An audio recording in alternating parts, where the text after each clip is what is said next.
Great. Well, I'm Alex Kim. I'm running for judge of the 323rd District Court. That is a family court here in Tarrant County, and it handles a lot of CPS, child welfare cases, as well as juvenile delinquency cases. I've been a practicing attorney for about 12 years now. I'm currently a judge in the city of Lake Worth. I'm also very active in the Republican Party. I'm actually part of the Texas Electoral College, as well as on the board of several Republican clubs and former vice chair of the Tarrant County Republican Party. I've had a lot of high-profile cases here in Tarrant County.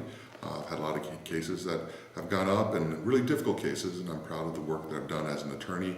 But I've served, and I've served the Republican Party, I've served the community as a youth sports coach, I've served in my church as a children's Sunday school teacher, and I'm just looking for the opportunity to serve again as your next judge of the 323rd District Court.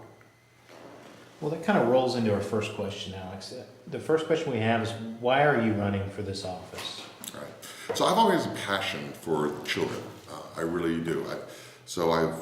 My preference is to coach at the junior high level. My preference has always been to teach Sunday school for children as well as junior high. I have this perspective that there is a difference we can make in children at a certain age. And in Texas, once you're 17, for criminal offenses, you are sent to the adult courts. When you're a juvenile, under 17 or 16 or under, that's when you get referred to this court. And I feel like you can really make a severe impact in these children before they get sent off to TYC and become institutionalized. And also, in this court, it deals with these CPS termination cases where these parents are unable to provide for the safety and welfare of their children. And sometimes these children have to be removed when they terminate the parental relationships. I think it's a very heartbreaking moment in a lot of people's lives, especially considering a lot of these parents are going to correct themselves. Unfortunately, drugs are at the core problem of a lot of these CPS cases. And then what also really interests me in this court is just kind of the challenges of this court. I mean, it involves criminal, involves civil, involves family, and the fact that there's an academic challenge to it, that really entices me and interests me in this court. Okay, and can you kind of briefly describe your qualifications for this office? Okay, well, as an attorney, I've been practicing, like I said, for about a dozen years here in Tarrant County, in fact, focused on family law and criminal defense. I've handled cases from minor misdemeanor marijuana possession all the way up to capital murder. I've handled CPS termination cases since I started practicing. I've handled juvenile cases in this very court under previous judges. I've also been a member of the College State Bar of Texas, which is a recognition for attorneys that stay up to date over and beyond the number of hours of training they need every year. I've spoken at numerous conferences, legal conferences, regarding legal issues, instructing other attorneys how to better themselves as attorneys in the practice of law. I'm also an associate judge here in Tarrant County, and I'm also the chair of the Sheriff Bill Wayborn Civil Service Commission, where I meet monthly and preside over the Civil Service Court, where I will make rulings on evidence and law. Okay, and can you tell me what you believe is the proper role of government? So I think ultimately the government's there by the consent of the governed. I think we all as citizens move into areas under government under voluntary conditions, and I think government is there to provide safety and security for us. I think to a limited extent by our consent, they're there to provide roads, emergency services, education, certain public goods. But at the end of the day, especially in relation to this court, the government's role is not to decide what the best way to parent is. Parents will always know what's best. By default, parents will always know what's best for their own kids.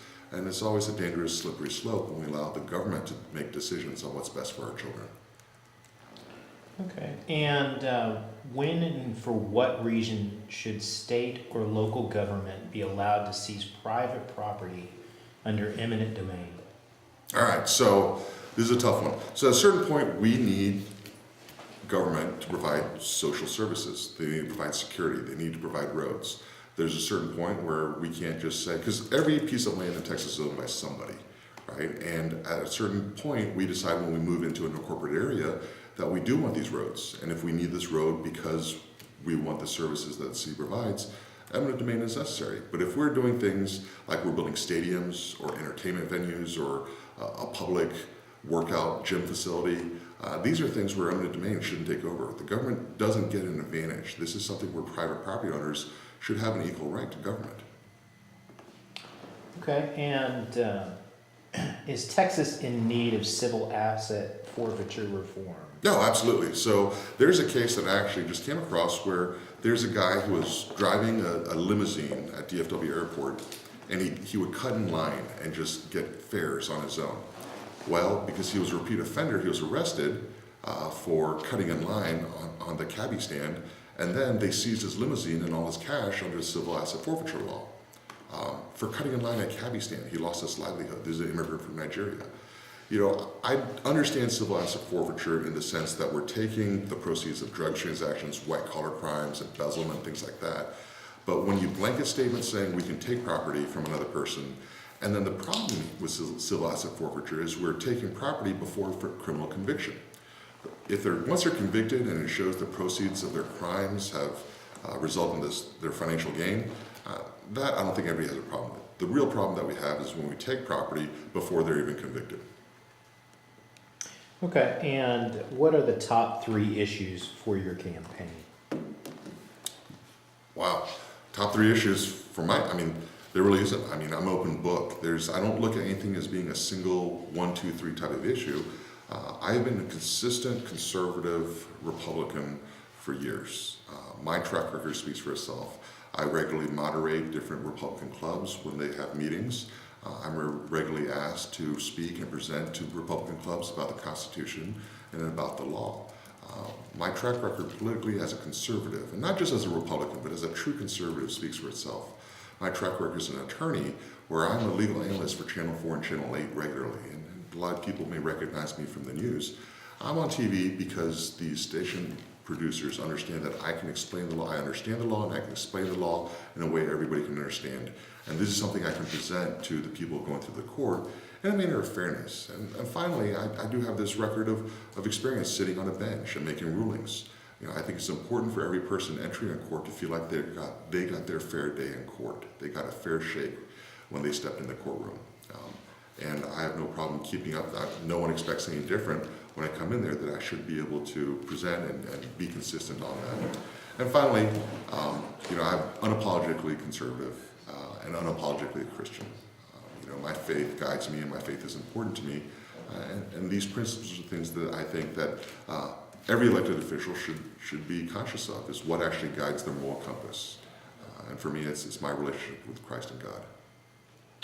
Okay, and what do you believe are the top 3 things that make you more qualified than your opponents? Well, for one, of the 2 of us, I'm the only person that's done both juvenile delinquency cases and CPS cases, all right? And then second, my activity and my faithfulness to the Republican Party. I have an impeccable Republican voting record. I've actually been elected before as a member of the Electoral College, and my consistency throughout this last Electoral College season in 2016, where I think I showed people that I can, make a commitment to follow my oath as an elector and follow through with it, no matter what kind of threats or promises that I get from people asking me to change my vote. My integrity is there and not for sale. And then as far as the last difference is, I've certainly been active and understand how things work in this court system and in Tarrant County. And I actually have experience in the private sector. This court has the largest budget of any court in Tarrant County at $3.2 million. I see the rest of Tarrant County, including my family, tightening our belts as times get tough, but yet our government agencies don't. This court has a bigger budget than Tarrant County Human Resources Department, has a bigger budget than the Tarrant County Transportation Department. But yet every year the courts go back asking for more and more money. Well, if this is the court with the biggest budget, there's problems, right? And so that is something where my experience, I've worked for Fortune 500 companies, I've worked for Fortune 100 companies, I've been a small business owner, I've sat on boards of different corporations, I've worked in human resources. I understand how business works, and I understand how to tighten the belt. And I think the government is ultimately accountable to the people for using their money wisely. As elected officials, you were stewards of the people's money. And I had the experience working in the private sector prior to becoming an attorney that I think translates very directly to being kind of the executive officer of this court. Okay, and just briefly, can you give us a little background on your political experience? your experience as an election volunteer, staffer, candidate, or office holder. And be sure to include names of any candidates or office holders for whom you've worked or volunteered. Okay, so this is gonna be a fairly long list. We're gonna be out of time. So, I've certainly helped, in the Republican Party. I've been on the board of the Texas Asian Republican Assembly. I've been a vice chair of the Tarrant County Republican Party. I've been the president of the Tarrant Republican Club. I've been on the board of the Arlington Republican Club as well.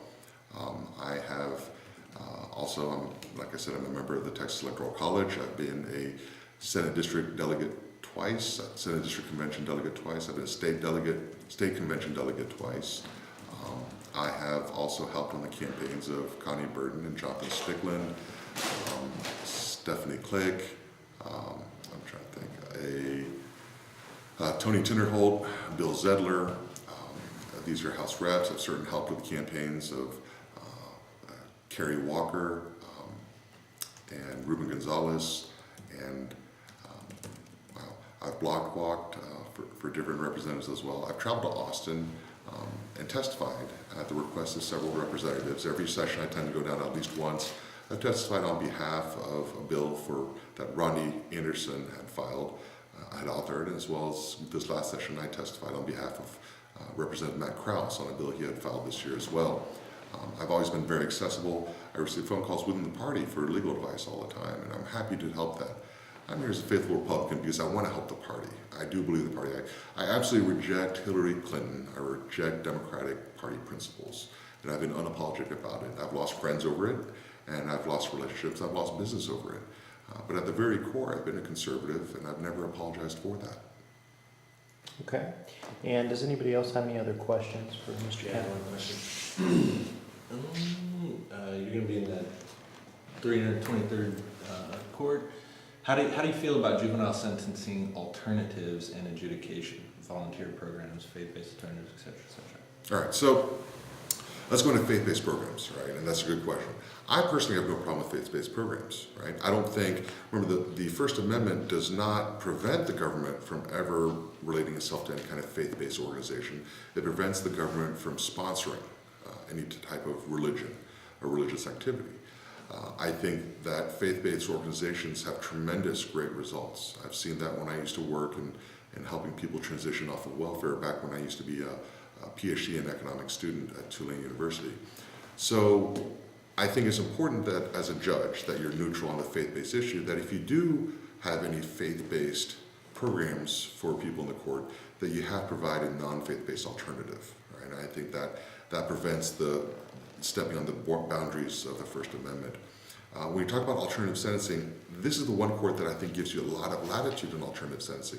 And the reason why is because the criminal activity that comes to the juvenile court is governed by the Family Code. And the Family Code is very explicit in stating that the primary focus of any person coming to this court should be rehabilitation, right? It shouldn't be incarceration, it shouldn't be punishment per se, it should be rehabilitation.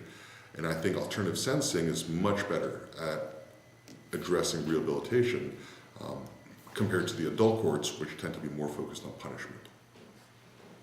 Good answer. All right. Well, thank you very much for coming and talk to us. All right, thank you very much. I appreciate it, guys. Thank you, sir.